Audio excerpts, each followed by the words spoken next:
wilaya ya Bunda kwa ajili ya kufuatilia mwenendo wa kesi ya ndugu zetu Kaunya na wenzake 20 ambayo imekuwa ikiendelea hapa kwa muda mrefu, na leo tumewaona hapa ndugu zetu hawa wakiendelea kutuonyesha tabasamu na ujasiri wa hali ya juu.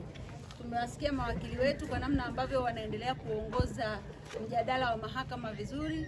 Tumeona namna mashahidi wanavyojikanyaga kwenye hoja, lakini ni mwendelezo wa kuendelea kuonesha ni namna gani mashahidi wanaoletwa hapa hawana jambo lolote ambalo linaweza kudhibitisha ya kwamba Kaunya na wenzake walitenda kosa hili ambalo wanashtakiwa nalo, na kimsingi tunaamini hapa hamna kesi, na mwisho wa siku kama kawaida yetu tutashinda hii vita. Kwa hiyo waheshimiwa viongozi pamoja na mawakili wetu ambao wanaendelea kusukuma jambo hili, sisi tutaendelea kushikamana kwa pamoja na wananchi wa mkoa huu wa Mara ambao wameonyesha ari na moyo na mwitikio wa kuendelea kulisimamia jambo hili, lakini zaidi kusimamia haki na kuhakikisha ya kwamba tutaipambania kwa nguvu zetu zote mpaka pale tutakapofikia tamati. Kipekee kabisa niwapongeze wanawake wote ambao tulishiriki pamoja siku ya jana katika maadhimisho yetu ya siku ya mwanamke duniani.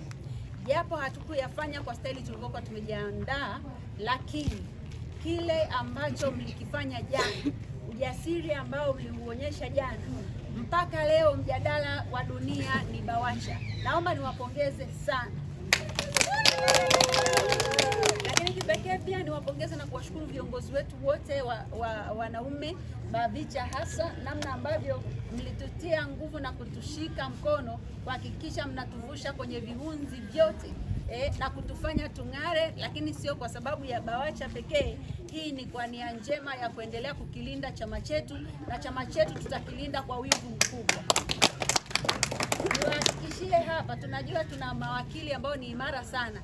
Yeyote ambaye anafikiria kuendelea kufungua kesi au kutufungulia kesi mahali popote, tuhakikishie tu ya kwamba sisi watu wa Chadema pamoja na mawakili wetu wasomi, hakuna kesi ambayo tutashindwa. Iwe kuanzia ya mwenyekiti, ziwe kesi mbalimbali za viongozi, ziwe za wanachama, hata mashabiki wetu ambao wanatusupport kwenye siasa. Tutaendelea kutumia nguvu zetu, rasilimali za wasomi wetu tulizonazo kuhakikisha kila mtu anatetewa kokote aliko. Kwa hiyo niwaombe sana, yeyote ambaye anajaribiwa kutishiwa hali ya usalama au kunyimwa haki popote, mawakili hawa wameonyesha ukomavu, wameonyesha uwezo wa hali ya juu ya kulinda haki za raia.